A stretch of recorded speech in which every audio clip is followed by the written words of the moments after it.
नमस्कार दर्शकों, स्वागत करती हूँ मेरे आज के खास कार्यक्रम में। दर्शकों, नवरात्रि के 7वें दिन मां कालरात्रि की पूजा की जाती है। कहते हैं शत्रुओं पर विजय प्राप्त करनी हो या आपके आसपास किसी भी तरह की नकारात्मक ऊर्जा का विनाश करना हो तो मां कालरात्रि की पूजा करनी चाहिए। पौराणिक कथा के अनुसार रक्त बीज दैत्य नामक एक राक्षस था। जब देवता बहुत परेशान हो गए, देवताओं के साथ साथ मनुष्य जाति भी उनसे बहुत परेशान हो गई। इस रक्त बीज दैत्य की एक खासियत थी कि जब भी इसका रक्त जमीन पर गिरता था तो उससे और दैत्य उत्पन्न हो जाते थे। तब सारे देवतागण परेशान होकर भगवान शिव के पास गए और शिव से कहा कि इसका अब अंत कैसे किया जाए। तब शिव ने सोचा कि इसका अंत तो केवल माँ पार्वती कर सकती है। तब माँ पार्वती यानी दुर्गा का ही रूप है माँ पार्वती भी, तो माँ दुर्गा ने कालरात्रि का रूप धारण कर लिया। क्योंकि वो रूप इतना भयानक था, उस रूप को देखकर दैत्य भयभीत हो जाते हैं। इसीलिए अपने शत्रुओं पर विजय प्राप्त करने के लिए मां कालरात्रि की पूजा करने से हमारे शत्रुओं पर हम परास्त कर सकते हैं। साथ ही साथ हमारे आसपास जितनी भी नकारात्मक ऊर्जा है उसको भी हम खत्म कर सकते हैं। तो मां पार्वती ने कालरात्रि का रूप धारण करके उस रक्त बीज का वध किया।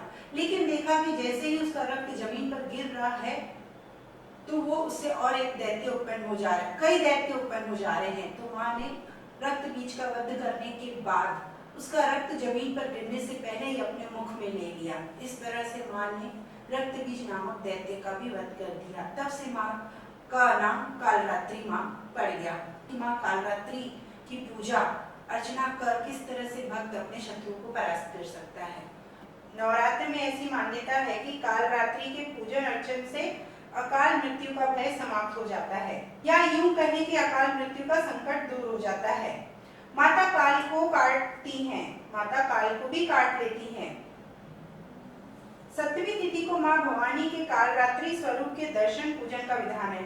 वाराणसी में इनका मंदिर मीर घाट क्षेत्र में कलिका गली में स्थित है। ऐसी मान्यता है कि काशी का यह अद्भुत व इकलौता मंदिर है जहाँ भगवान शंकर से रुष्ट होकर मां पार्वती आई और सैकड़ों साल तक कठोर तपस्या की।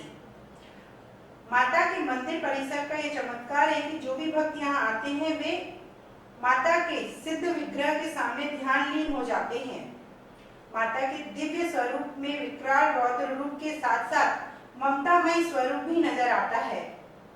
भक्त जो भी माँ से यहाँ मांगते हैं वे अवश्य ही माता पूर्ण करती हैं। इसी मान्यता के अनुसार आज माता के चरणों में गुड़हल के पुष्प की माला, लाल चुनरी, लाल नारियल, फल, मिष्टान, सिंदूर, रोले, इत्र अर्पित किए जाते हैं। मां कालरात्रि मंदिर में आस्था का मंदिर भी कहा जाता है। तो अगर हमें अपने जीवन को भय मुक्त करना है, अपने आसपास की नकारात्मक शक्तियों को खत्म करना है और अपने में निडरता लानी है तो मां कालरात्रि की पूजा अर्चना करके आशीर्वाद प्राप्त करके हम अपने जीवन को संकटों से मुक्त कर सकते हैं।